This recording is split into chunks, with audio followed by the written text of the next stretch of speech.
So again, good afternoon and welcome to our class every TTH afternoon at 1:30 in Ansai 2. So again, to continue with what we are talking about, Sir Aljun, napabakailaing pangutana? Questions regarding sa requirements. Okay, no. Kita na ako ng mga iba. Okay.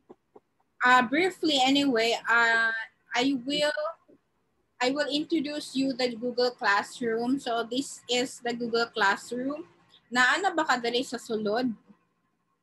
Okay, kinaunhan jud no.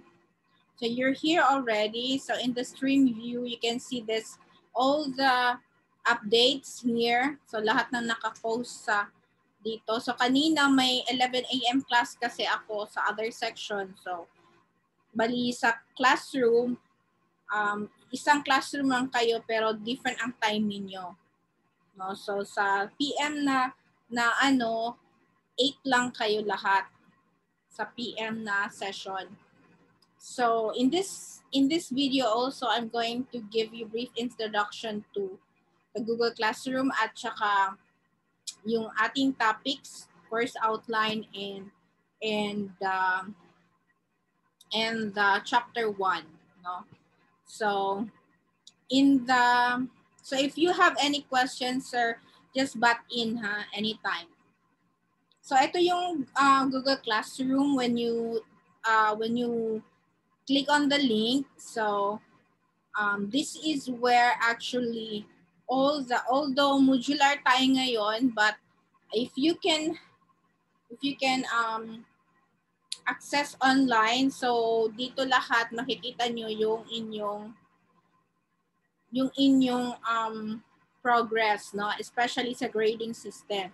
So nandito na yung course module wherein dito you will find yung sinend ko sa inyo sa chat, no?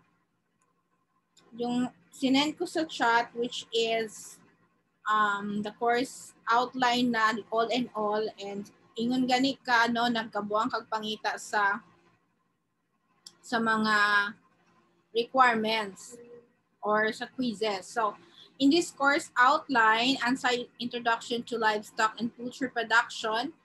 So we have 5 modules distributed all in 18 weeks.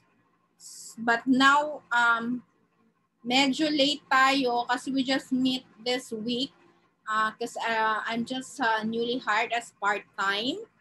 So again, I am Almina Fernandez, PhD in horticulture, and I am working as part-time in the Samal City College, Samal Island City College, and I'm full-time actually Dean of Agriculture at RMC Davao. So previously, I worked for 2 years in overseas as lecturer at the University of the South Pacific. And prior to that, I worked for 7 years as associate professor at the University of Southeastern Philippines. So now, I'm glad to be part ng SICC and as a part-time lecturer. So we have 5 modules. Going back to the outline, so itong outline, we have module 1, the introduction to dairy cattle management, 3 sheep and goat, 4 swine management, and 5 poultry management. So sir, ang agribusiness ba ngayon, meron kayong sariling board exam or under pa din siya ng agriculture board exam? Na may board exam daw? Na ano, one na to. Okay. Agribusiness. Na mo na. Okay, the better. So, etong introduction to livestock and poultry is a very good review na din, and actually starting if you concentrate on this, andito na lahat kung anong lalabas sa exam, no? So in this course guide also, in course outline, module, you just click on the following link for references, no? So, but everything is already in this module pack. So, yung ating grading system ay quizzes, which is 20%. So, I just sent you through the group chat and the laboratory exercise as well, which is 40%. And the exams will be sent later, which is 40%. So if you have time to read the house rules, but definitely kung ano yung, we can be very flexible. Yung submission ways are anything na applicable or anything you desire, no, na ways. So this is just about my bio. And now we are on the module 1 or introduction to livestock management. So before we start, I would like also go back to the classwork view.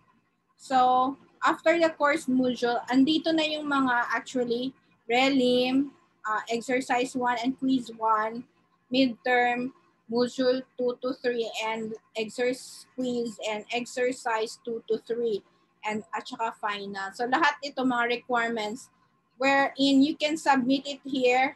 No, you just view the question and then reply it. No? I-reply lang ninyo para mo-reply mo din sa comment. So para maka-ano mo. Or as we have agreed, pwede rin nyo i-drop sa City College, i-pick up lang nako, and pwede ra po inyong gisulat handwriting, no? Or pwede po typewritten or handwriting. Inyorang picturean, isend niyo sa ko sa chat. Dili sa group chat, ha? Sa chat yun, personal na chat. So, and after this are actually, are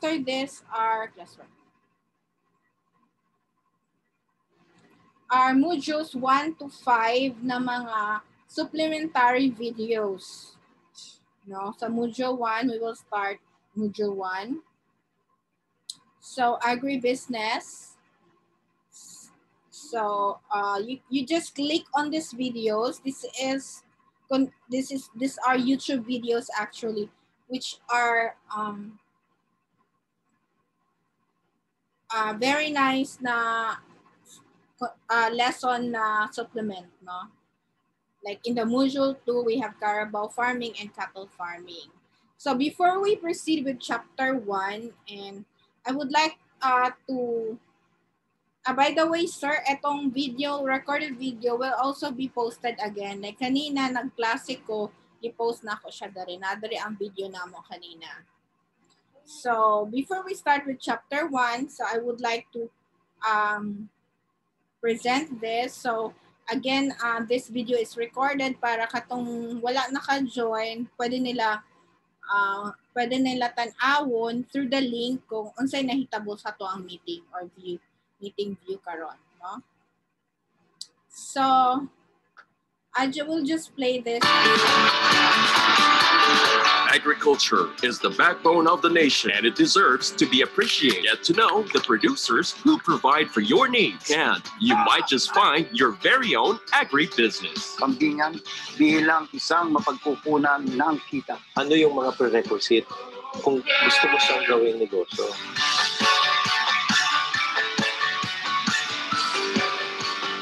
Want to start your own agribusiness? Learn how it works for each industry. This is the step-by-step instructional to ensure that you are well-equipped and ready to succeed in your agribusiness. Something that you really have to focus on kasi ayaw mo yung mga fungal diseases. In aquaculture, they always say garbage in, garbage out. We advocate the love and respect of our environment. As long as our environment thrives, our agri-industries will surely succeed. So listen to success stories. Go on agri-adventures and witness lives change. This is our vision here on Agribusiness. Ito naman sana to para sa mga anak na natin.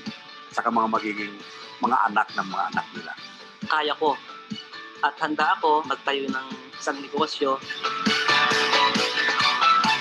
Whether it be for livestock, pets, or hobby, the health of our animals is top priority. Experts, farmers, and hobbyists speak up on the vaccines and products that they use to ensure the good health of their animals. If you have excellent medicine, you'll surely get excellent results.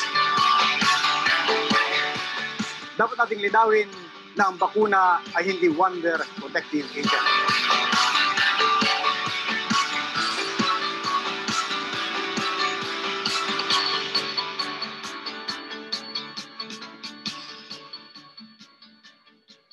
So that is just a teaser introduction to the agribusiness sector. So although yung inyong course is agribusiness, so this although very different from agriculture, like BS in agriculture, pero they are very connected. And main focus siya on doing the business part of the industry, which is also a very important part ng ating economy. So while so I will go back now to the course module to give you a brief introduction before we will finish the 45 minutes. Or yes. So in module 1, this is actually based on the Statistics Vista and also the Philippine Statistic Authority of the Philippines. So in the module 1, the livestock and poultry production status. So by the way, lahat ng mga quizzes ko dito nyo lang titingnan kung to answer the quizzes. So you don't need really to write everything, but you just have to be brief and concise in answering the questions. So we will talk about livestock and poultry, no? And these are actually in this paragraph. It says here that it's really very important part ng Philippine agricultural sector, no? Kasi it's part of the human consumption, the hogs and chickens, which are very common in our family table. And so majority of the production in livestock in the Philippines. And among the sectors of Philippines, we have crops, of course, but among them, the livestock and poultry were the only or most positive growth and gross value added as of 2018, no? Ang poultry growing nearly 6%, livestock 2% compared sa previous years ng 2018. However, yung fishery and crop sectors are contracted by almost 1% in 2018. So the livestock sector is one of the countries na has growing meat, no, consuming nations, no, through backyard and commercial farms, or and different types of rearing. So it's sustaining the country's growing demand for meat, for swine and pork, for meat, swine and pork. However, as of 2020, yung domestic consumption ng swine meat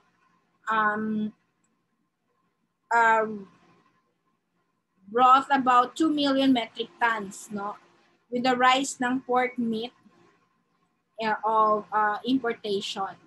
And swine meat imports amounts to 300,000 metric tons. However, also in the second half ng 2019, if you remember, nagkaroon tayo ng African swine flu fever, di ba, sir? And it's not only the Philippines are affected by that, it's also among other nations, which become very highly contagious virus that affected farm pigs. So if you have known na marami sa ating mga swine and farm pigs na inabandon or even gipatay na to, diba, because of the swine flu fever noong 2019. So, ang volume, it resulted na yung volume ng swine meat produced has low production. And as January 2020, yung Philippine swine meat production volume declined compared sa 2018, no? Or 2019. Sa poultry naman, chicken being cheap and affordable and also available, it has significant na part of Filipino dishes or meals. So especially broiler chickens, ito yung pinakamababang farm gate price sa lahat ng livestock and poultry products. And broiler chicken has 85 pesos per kilo, while for hog or swine meat, 120 pesos per kilo. So yung poultry talaga has continued rising in terms of value and up to 140 billion Philippine pesos in 2018.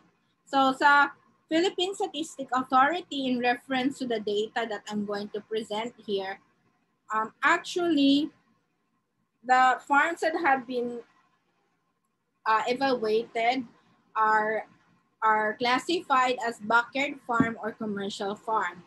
So when we say backyard farm, yung merong mga animals na hindi pwedeng commercial farm. Pag pang commercial farm kasi, they have at least 21 heads, 41 heads ng young animals, 10 heads ng adult, and 20 heads of young. And sa layer naman, 500 layer, 1,000 broiler chicken, and so on. So below that, are just considered backyard.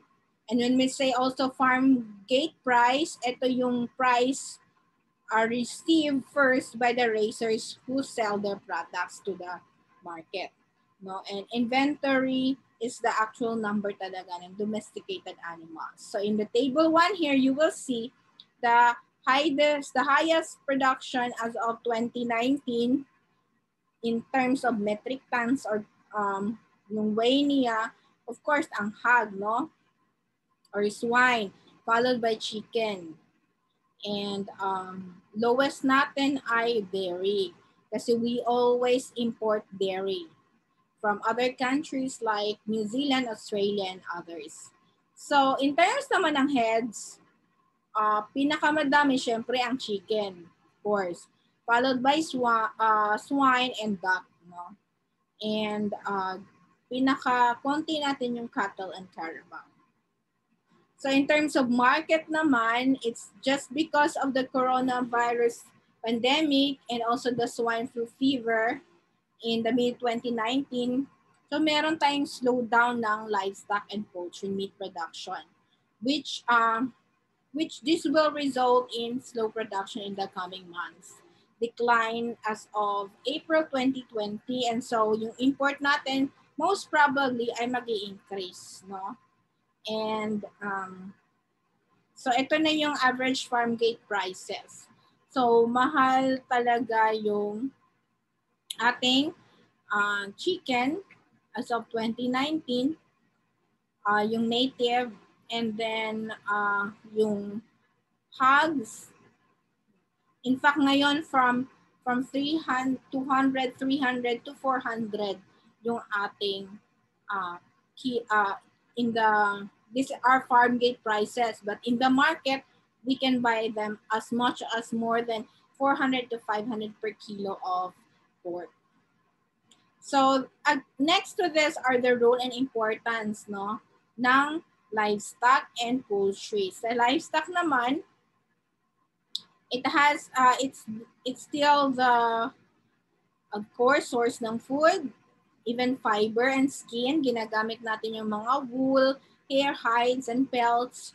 And as draft, we are the bullocks are backbone of the agriculture, and we use them for land preparation. Dung and other waste materials, ginagamit nating fertilizer. And for storage din, no? For during emergencies. So weed control para kainin siya ng mga ng pasture animals like cattle. And for cultural, no, if you have even a head of a cattle or a pig, it's been a cultural self-esteem or pride, no, among Filipinos. And we also use them for sports or recreation. Like yung cocks, no? Buti na lang wala tayong bullfight dito. No? Sabungan ra. And also, dogs, for instance, are our companion animals, no? Our best friend. So, in the economy naman, of course, it has always become our income, employment, food, and social security. No? For draft and also source ng fertilizer. For livestock naman, now we have livestock development for production system. And for production systems, we have this could be intensive, semi-intensive, and extensive. When we say extensive, they are kept in the grassland and are open, and they have small shelters only for young animals. And this is subdivided as nomadic or transhuman system, which is very difficult to improve, involving the whole flock, no, and its owners. And there's no possibility of dividing. For sedentary naman, extensive systems are most appropriate where large areas of pasture land can provide grazing and browse for goats with minimum labor capital investment. So, ang advantages dito ay less labor, mechanized,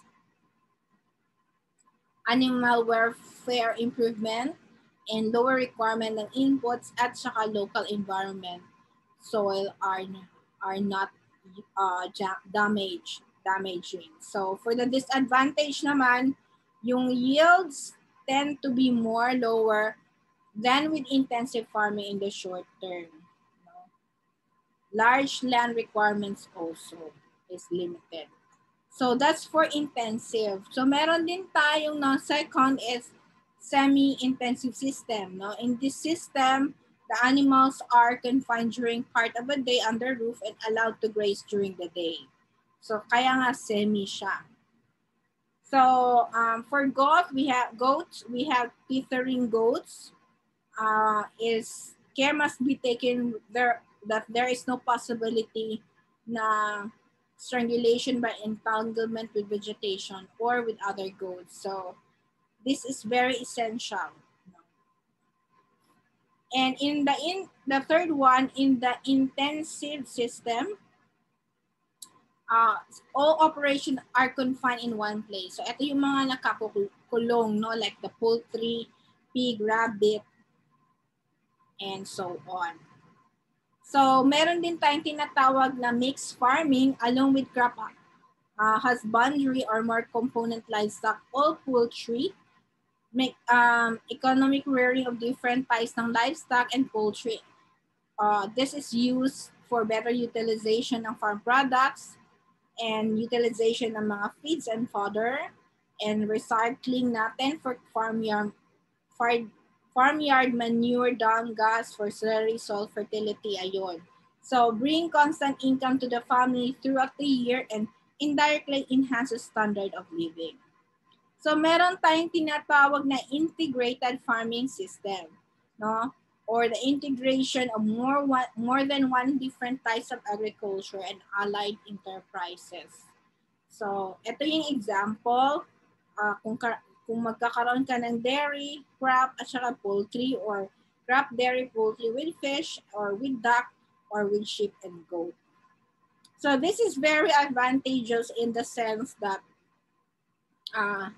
the productivity is improved, the net profit growth and fixed income, sustainable growth in agriculture, balanced diet kasi may both grass and animals ka, and you also, they said they're fully pollution-free din. And recycling of farm residues, so napaka-efficient. And you can also increase employment with higher standard of living. However, the constraints include heavy investment at initial stage, syempre. If you expand your farm to a lot of mix of farming, so you also need a very big capital. And involvement ng multidisciplinary activities like animal husbandry. And if you lack marketing, so problema siya sa disposal. And knowledge of preparation sa feed. And availability ng mga varieties, both for farm animals and crops. So meron din tayong tinatawag na specialized farm. So sole income is derived from one species, like cattle, buffalo, goat, pig, or poultry, and so on. So the breeding policy, like for breeding lang siya, so specialized yan. Or in the income from sale of breeding bulls are done. So I guess ito lang lahat nung for the first session natin. So please just read in advance on the common terms in livestock and poultry production.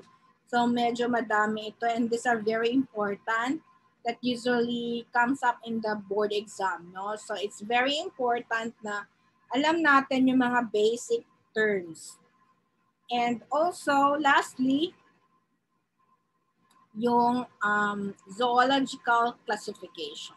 So we know the scientific name of cattle, Bos indicus, Bos taurus, buffalo, goat, sheep, and pig, and also some animal husbandry terms. No?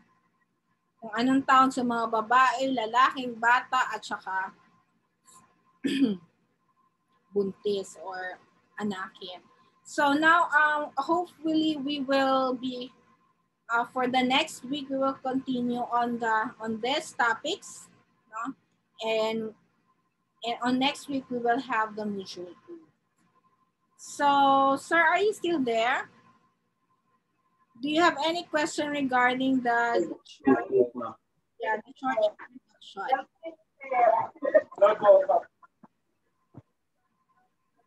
So, do you have any question